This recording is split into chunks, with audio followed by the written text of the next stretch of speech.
及更为粗一点的木棍。他把木棍锯成合适长短，扛回至露营地，请到一旁备用。迪克又收集来大量的苔藓，作为搭建庇护所墙体所需的元素。他把苔藓铺在木棍上，逐层的向上垒砌，在质地柔软苔藓的加持下，沿着拱形结构打造的墙体必定会严丝合缝、密不透风。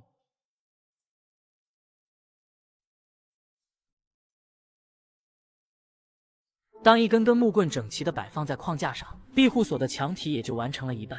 每一处缝隙被苔藓牢牢地密封，看着也属实保温。迪克搬运来木棍，大量的体力劳作让他气喘吁吁。他躺在木棍上稍作休息，气息调整平缓后，便开始了另一面墙体的打造。当然，有了一面墙体的经验，另一面墙体就简单了许多。一层苔藓一层木棍的向上垒砌，很快墙体就来到了半人高。与此同时，天空中开始有雪花飘落，而庇护所的墙体在雪花中也接近完工。迪克把背包拿回